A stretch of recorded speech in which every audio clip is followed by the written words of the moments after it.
And we are both live and recording, so we are good. Okay. I will stay tuned in case Dana shows up to be added to the meeting. Okay, thank you. All right, could you take us through the agenda, please?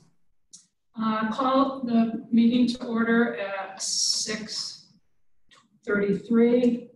Roll call, Ms. Carlisle. Present. Ms. Crenshaw. Here. Ms. Llewellyn. Mr. Gerbach. Here. Ms. Iwamoto. Here. Mr. Rusa. Here. Mr. Toracchio. Here. I certify that the notification of this meeting of the Board of Library Trustees has been made. Our next agenda item is approval of the minutes from the May 8th special meeting and the May 18th regular meeting. Any corrections or revisions that anyone saw in reviewing the minutes? Can I have a motion to approve? I'll make the motion. Do I have a second? Second. Ms. Iwamoto. All those in favor signify by saying aye. Aye. Aye. Opposed, same sign. Motion is approved. We don't have any visitors, but Ms. Levin does have a letter from a patron that will be part of the comments from the audience. This letter is from Laura Blaze. She is a resident of Shaker Heights and a very avid library user. It's 2 pages, single space, so we give 5 minutes to comments from the audience. If I exceed 5 minutes, someone tell me. Okay, I'll keep my eyes on the time. Dear Nancy Levin and Library Board of Directors, I am writing to you today in regards to the library reopening and your policy requiring masks. This policy is completely inappropriate, and I am vehemently opposed to such a policy for patrons. Libraries are not privately owned. My tax dollars fund you, and I and other taxpayers who choose not to wear masks should not be discriminated against. There is no state mandate for customers to wear a mask. It is a recommendation by the governor, and I have no issue with you recommending a mask but not requiring it. You asked me how your staff was to be kept safe if customers weren't required to wear a mask. The CDC, quote, recommends cloth face coverings in public settings where distancing measures are difficult to maintain, unquote. Social distancing, keeping at least 6 feet apart, is the primary way to prevent the spread of COVID-19. And if that isn't possible, that masks may protect them and may protect you. That's for emphasis. CDC cloth face covering, and she has a link, which she shared with us in an addendum. You have already implemented social distancing by having one-way traffic and having patrons do self-checkout where most of the time assistance is not needed. When assistance is needed, 2 people can quite easily maintain safe distance. Grocery stores, restaurants, hardware stores, and other retail are able to do this, so why can't the library? Mask wearing is not only not effective at protecting against any viral transmission, but actually is harmful to the wearer. Mask wearing is not recommended by the WHO for the general population. It was not recommended back in February or March during the upswing of this virus. Dr. Fauci said in February he did not recommend masks for the public. This mask hysteria is brand new after the media scared most Americans. The overwhelming risk areas come from prisons and nursing homes. 78% of Ohio's deaths were in nursing homes or prisons. The CDC has come out with data showing that we now know this virus has a fatality rate of a mere 0.026%. We also now know, per the CDC, that it does not live on surfaces, does not transmit via touch contact, and that asymptomatic carrier transmission is very low. I'm going to step out of her letter at this point and say that while she's stating these facts, I would dispute many of them, and I don't believe they are to be true. Wearing a mask, which is a medical device, poses very real risks to the wearer. Mask wearers, for example, hospital staff, are trained in correct mask usage, namely correct fit and not not touching the mask ever, among other things. This specialized training helps to reduce some of these risks. For the sake of time, I'm going to edit here and say that she lists a number of things that not trained people could suffer from if they wore a mask, including dizziness, headaches, shortness of breath, lung diseases, pleurisy, fungus, pneumonia, it goes on. I'm going to switch to the next topic on her letter. Requiring masks from a public entity such as the library that has a reputation and duty for serving the at-risk, underprivileged, and marginalized communities, as well as serving as an educational stop for children, should not be requiring the use of a cloth mask that discriminates against already marginalized groups. The deaf community has been severely impacted by the governor's requirement for employees to use masks. They read lips. The elderly and anyone else hard of hearing needs to see lips move to make out many words. When story time resumes, children learn to speak without impediment by seeing lips move on the adults around them. The autistic community, which is on the rise in numbers, most often has tactile issues and cannot wear a mask. Should these children be excluded because of their disability, the library was to be a sanctuary for these groups, a place for learning and education and care. By requiring masks, anyone with asthma, COPD, emphysema, and other respiratory conditions, as well as severe anxiety and other non-visible disabilities, is out of luck if they want to use the library. Others you are discriminating against include people with PTSD, such as veterans or rape survivors, whose attacker used or placed a mask on them, or had a mask placed over their face while being brutalized.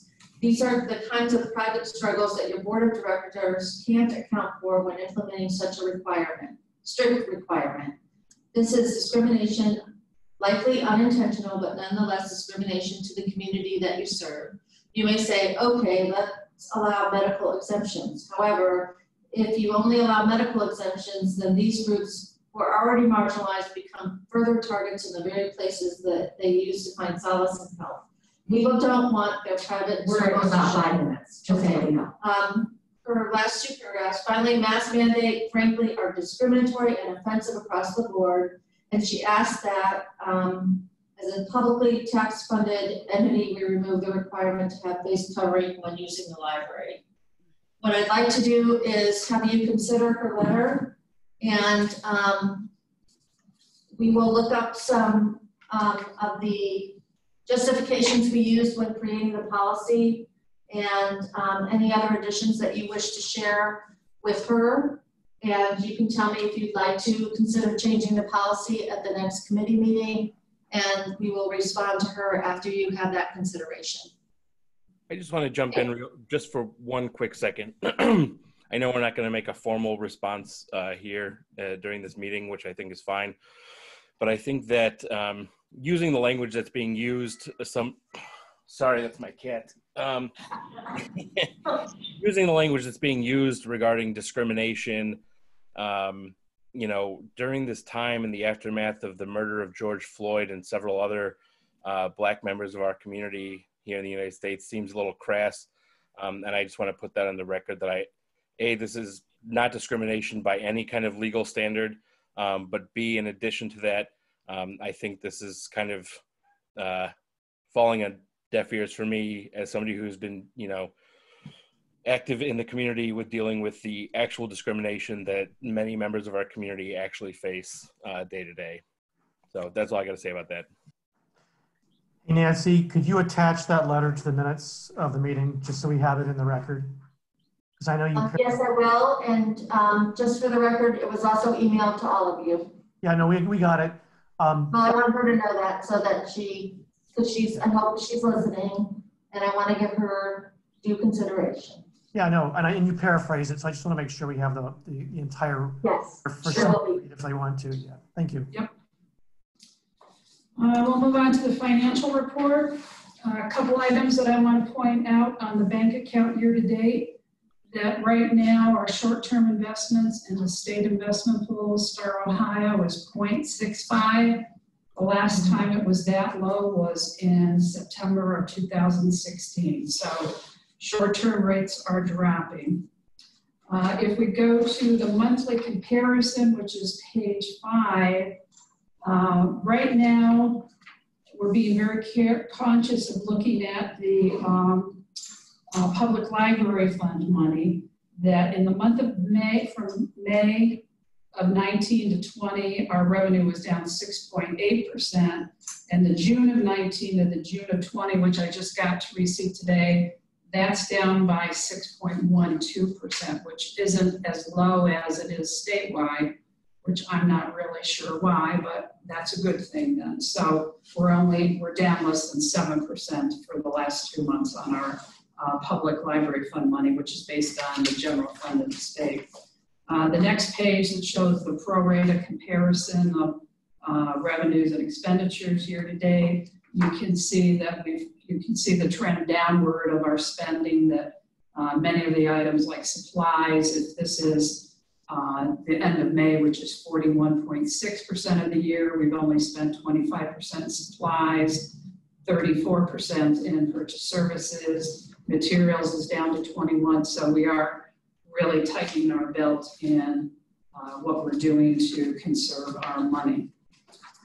We've made over $1 million in cuts to the non-salaried items, and probably at the August meeting, I'll present some more decreases now that we've got the Shared Work Ohio and know what the pension is, and the fact that the health insurance, we had budgeted approximately a 12% increase, and by switching to Cigna from United Healthcare, they only are asking for 3% more on the premium for the year than our previous carrier. So we will have some definite savings in healthcare. Any questions about the financial report? Do I have a motion to approve the financial and investment reports for the month of May? I'll motion. Do I have a second? I'll second. I second. All those in favor signify by saying aye. Aye. Aye. Opposed, same sign for nay. Motion passes. The next item we have is a motion to approve the 2020 appropriations, and this is the second phase that we'll be approving to reduce the materials budget by $200,000 and $261.34. It's an odd number like that because there were some budget accounts that Ms. Danira Ackroyd wanted to say, let's just have zero balance in it, but two of them we spent like 33 cents at the end. So that's how we came up with the 34 cents in that, with not rounding it neatly in that. So this is the second phase of our non-salaried budget cuts. Any questions? Do I have a motion to approve? A motion to approve. Who was close behind her? Was that Annette? That was me. Gabe. Okay. Gabe motion, Jim Gabe second. and Jim. All right, Ms. Carlisle. Yes. Vote.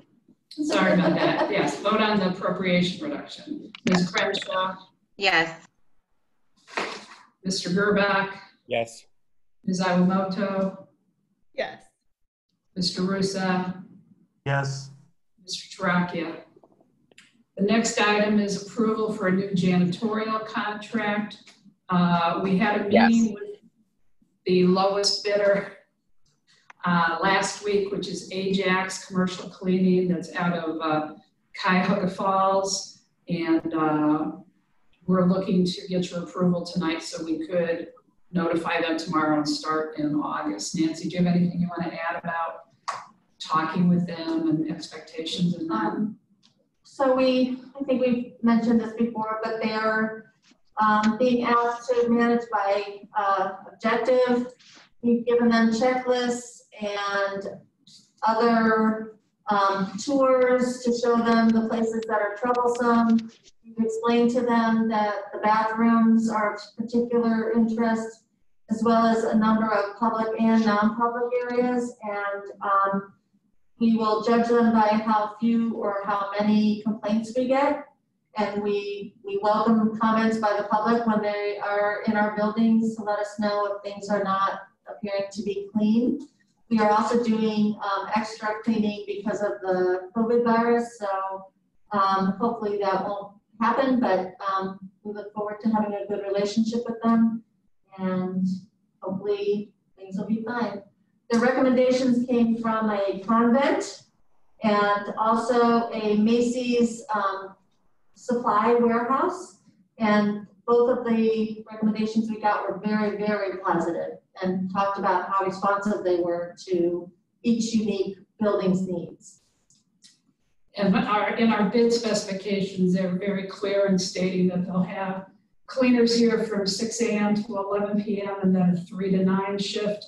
And then they'll be in the branches from either 6 to 8 or 7 to 10 or 11, depending on the size of the branch and that. So they'll be here before people come in to clean up for the public in the morning or before the majority of the staff get here. But then they'll even be here for an hour or two, depending on which building, to be doing further cleaning so the public will see that they're in here at the same time. And the other item that I put in the resolution that was important is that while the contract renews automatically in January, we have the right to cancel with a 30-day notice. So if for some reason they really don't live up to expectations, we can terminate the contract and move forward with someone else again.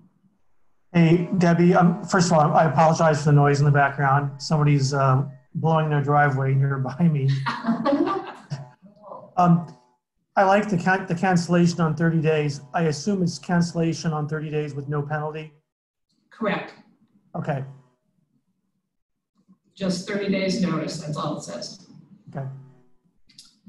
Any other questions or comments? Can I have a motion in a second? Make a motion. Second. Second. Thank you. Roll call, Ms. Carlisle, Yes. Ms. Crenshaw, Yes. Mr. Gerbach, Yes. Ms. Iwamoto, Yes. Mr. Rusa, Yes. Mr. Toracchio. The next resolution is for an increase. Time delay. Is for an increase in a resolution for the installation of safety equipment back in February. The board approved a variety of changes to safety and security equipment, and we had a quote for the electronic door access panels, and that is when we need to make like an instantaneous lockdown. There'll be places where people can do that.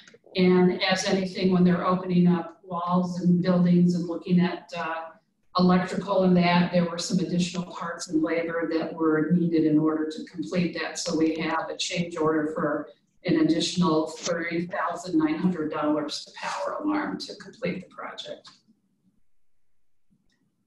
Any questions? We have a motion. Motion. Do I have a second? I'll second. Okay, roll call, Ms. Carlisle, Yes. Ms. Crenshaw, Yes. Mr. Gerbach, Yes. Ms. Iwamoto, Yes. Mr. Rusa, Yes. Mr. Toracchio. Yes. Thank you.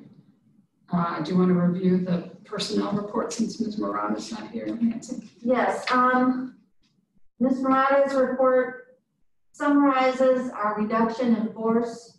48 employees were furloughed, 6 were voluntary, 66 employees were retained with hours cut by 50%, 26 employees were fully retained, and 3 employees accepted a voluntary exit incentive, and 4 employees accepted a voluntary retirement incentive.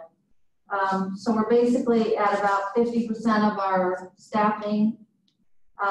And the people who are working at 50% of their hours are enrolled in the Shared Work Ohio program, which allows us to keep more employees on during an economic downturn. We do want to wish a healthy retirement to 4 of our staff members. Marianne Rodewald, who's been here for 24 years, Kathy Farago for 23 years, Kara Molovchek Carol Wallencheck for 20 years, and Elizabeth Kacha for 26 years. I think when we see those kind of numbers for people who have stayed here this long, we are filled with gratitude for their community service, but also realize that this is a good place to work. And it has been very, very sad to see people go and to not have our full staff here. And we look forward to having them back, which leads us to the next item, which is how we are going to recall the staff. We have come up with a criteria that is based on measurable things like seniority and what level of work is required. And we are calling back 2 people next week? They both start back this week, This week. a little later this week. To help us in the branches because we have so much community, so many people management issues. We just need more staff to be around the building to help us count people in, wipe things off, make sure everything's running smoothly. So we will have 2 back this week. And we also, in Lori's report, she discusses the health insurance renewal that we voted on at the last meeting. I did thank Lori in my director's report for her work with helping everyone who's been laid off and who's enrolled in unemployment insurance. It has been very complicated for them, and she has worked very hard to help them get enrolled. And we promised them that the library would help them through this time, and we're doing our best to make good on that promise. Do you have anything from the Friends? The Friends are very anxious to get back in the building, so we have worked out an agreement with them to allow 2 people in at a time. They must have their temperatures taken, they must wear a mask, and they have to follow all the safety protocols that the other library staff are. They have to report at the shift change, and because they will not be having book sales, they are discussing ways that we might distribute books to the public in some sort of a book giveaway. Probably that will happen at each branch separately in an orderly fashion. So we're working on that for the next few months. Mr. Risa, do you have anything for President's report? Nothing to add that we haven't talked about already. Thanks. Okay. Director's report. You'll see in the director's report, there's a photograph of our new sorter machine. It is almost completely assembled in a warehouse in Minnesota, and it will be arriving here around July 7th. We started this week opening the doorway into the circulation room to make it wider and to put in a window on the left-hand side where people can watch the books go down the conveyor belt. So we hope that will be at least an attraction for children, if not adults as well. Kind of fun to see a machine work. There is I made a note to talk about the state of libraries across the country. About 47% were unsure when they would open again, which is sad and a little bit frightening. But most of the libraries in Cuyahoga County are opening now. We just got a note from the Cuyahoga County Library System. They are going to be opening in a couple of weeks.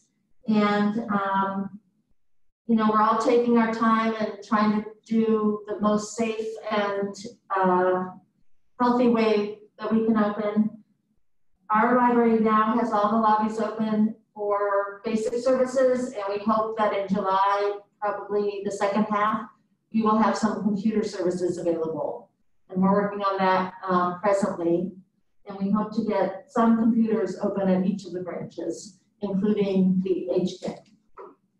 We had another food pantry distribution on June 22nd. Every bit No, of we had it on June 1st, and the next one is June 22nd. I'm sorry, yes, thank you. Yes, what a good idea. We have 2 in June. So June 1st, June 22nd. Is it a Memorial Day holiday? We gave away every bit of food that we had. And so the next one is the 4th Monday of the month, which is June 22nd. I did share the anti-racist statement that was made by the board and staff, and which we put out on our public media channels on June 2nd. The library was also helpful to the Safer Heights protest that happened yesterday in the Coventry Peace Park. And we have made some nice connections with that group, and we hope to have more events that they help us bring to the community. There were hundreds and hundreds of people who marched from the Peace Park down Coventry, up Superior, back around, and then it was followed by a picnic. They were very inspiring speeches. I was watching it on the web recording today, including one of a woman whose sister died while incarcerated. And I think it is very inspiring to watch this group come together and to have so many different facets of our community involved in the work. I also want to thank Police Chief Mecklenburg, because she assisted the protesters by blocking the traffic while they marched. And she was very, very, very helpful. And while we acknowledge that there are problems in policing in America, I was very happy to work with Chief Mecklenburg over the weekend to make sure that everything was safe and peaceful for our residents. And then in the communications report, it's just interesting how all of our social media usage has gone up. Of course it would. But we did put out a survey, and we're going to be taking a look at it, but people are very anxious to get in the buildings. So we know that we've got some work to do to get everything opened up, and we'll keep trying to work on that in a safe way. And finally, in the government report, the Bureau of Workers' Compensation delayed our payments till September, which is always a nice thing. And the Ohio Library Council is planning on having dinners in the fall. You can discuss how comfortable you feel going to a dinner in the fall. That the one for Cleveland will be September 17th at the Holiday Inn South Independence, where it often is. And when it gets a little closer, we'll take your reservations. I did want to add one more thing, and that is, while I did shout out to Lori for all of her help getting open, actually Kim was very instrumental in working with all the public service staff and the managers. This was not easy. It was very detail oriented. We had to figure out a whole new scheduling system in pods. We had to figure out all of the equipment we needed to block off the libraries, and she was extremely, extremely helpful in doing that. So thank you. You're very welcome. And Debbie had to redo all the budgets, and Cheryl has been working her tail feather off trying to get all of our online communications going and keeping up with all the new announcements and the things that we're doing. And we've been really working very, very hard, and I just think the staff and the managers deserve a little pat on the back for all of their hard work. Thank you. All right, public service report. All right, I'll go into that. So I did provide a May 2020 public service report. Of course, it's very, very limited because the majority of the public service staff were still working from home, doing things like Facebook story times. There were some adult program events that were online. Knitting night continued via Zoom and had good attendance there. Some of the tech podcasts, there were lots of blogs that written about some of the activities that our matchmakers and other blog writers have done. So you can take a look at all of that. I think the biggest thing obviously was the 2 weeks of curbside service that was held here at Lee Road. And speaking of shout outs, I have got to publicly compliment Ty for all the work that he did. Ty was in this building probably every day in April and May. He went through 7 iterations of the curbside plan before we had one that we actually implemented. So he was working on that quite a bit, and there was a lot of detail to that, figuring out the line of traffic, figuring out how we were going to manage the reservations of people picking up. It was an enormous amount of work. So in Ty's report, it's very brief, but he does mention in 2 weeks, so that's 9 days of service because we were closed on Memorial Day, we had 636 customers and over 3,200 items circulated just from the curbside pickup. So that that was big. We had staff members running out there. I helped them for about 10 minutes, and one day covering somebody's break, and there were lots of customers pulling up. Also compliments our security staff, kept things moving very smoothly.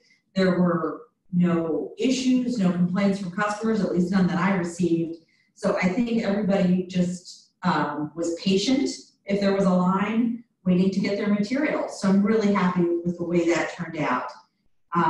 Other things that are in here, Pat reported that the waterproofing project was completed during the month of May.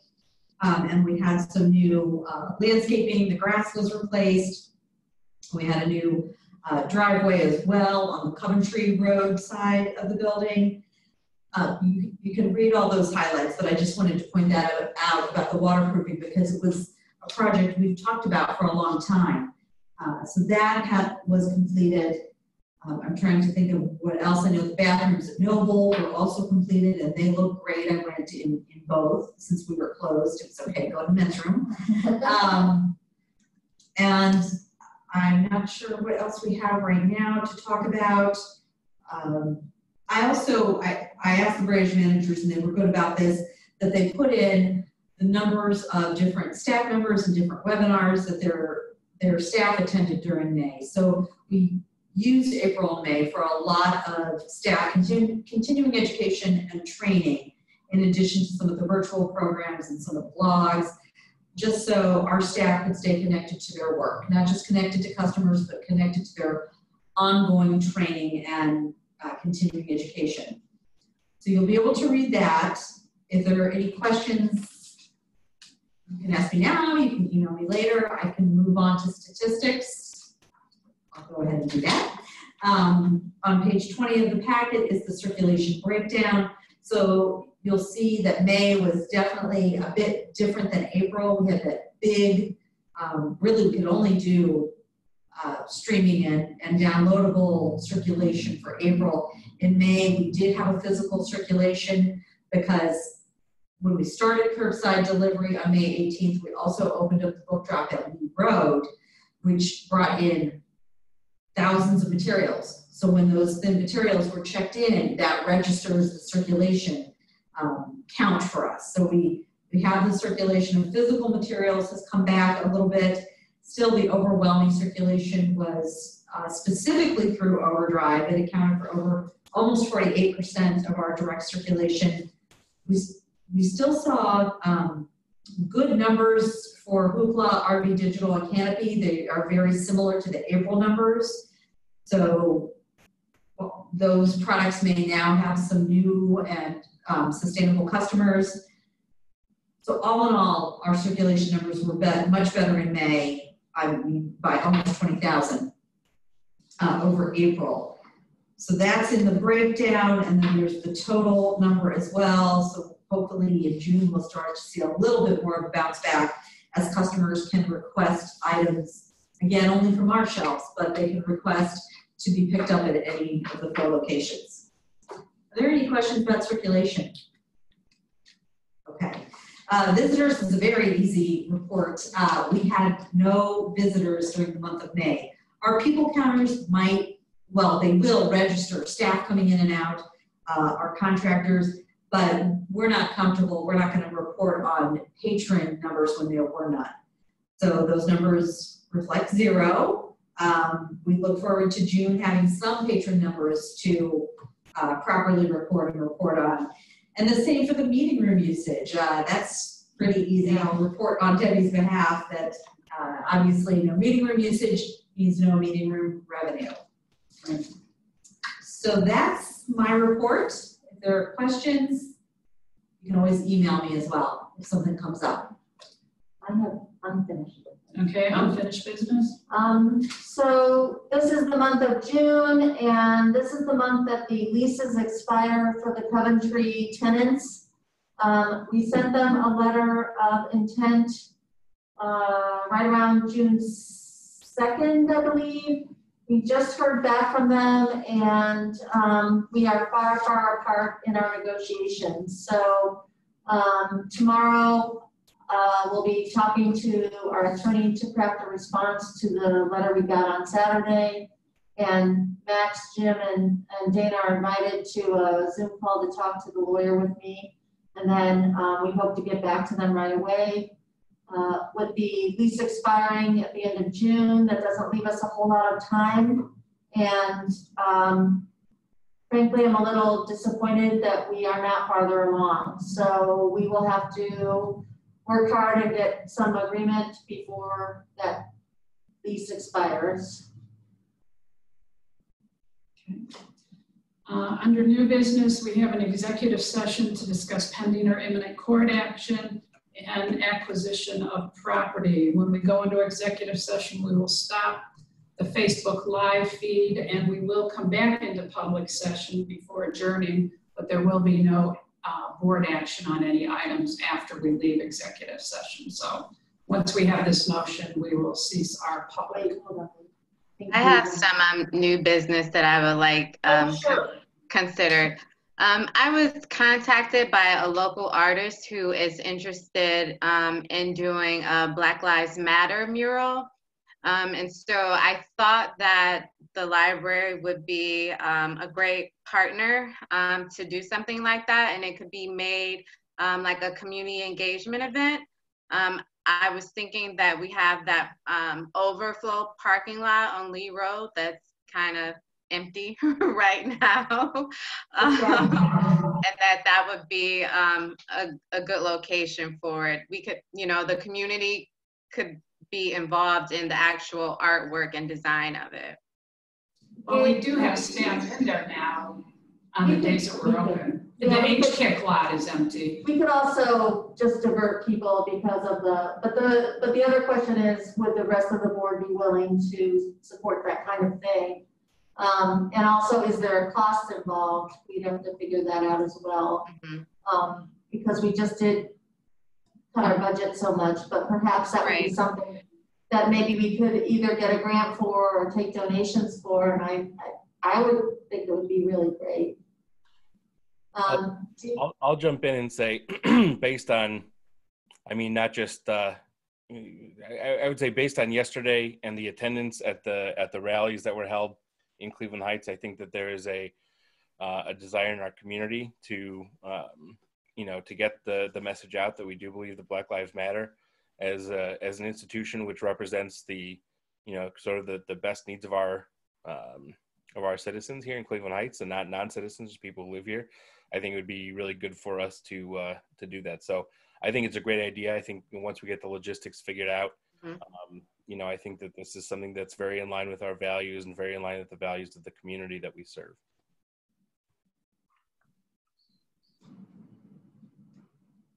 Okay, Gabe, why don't we talk and you can give me the contact information.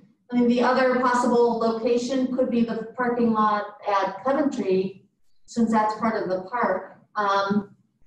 But we can probably work out something either way. So I think that would be exciting. When I saw the street in Washington, I was moved to tears, and I thought it was really cool. And I said, we should do that. So hopefully we can figure this out. That would be great. Okay, sounds good. Any other new business? Okay, for new business, we'll have executive session to discuss pending or imminent court action and acquisition of property. Do I have a motion to go into executive session? Motion. Do I have a second? I'll second. Okay. Ms. Carlisle? Yes. It's an up or down. Yes. Mr. Gerbach? Yes. Ms. Iwamoto? Yes. Mr. Rusa? Yep. Mr. Tarakia? It is 7:12 and we are entering executive session. You'll just hold on 1 minute. I'm going to stop the recording. And stop the live. And I'm going to stop the Facebook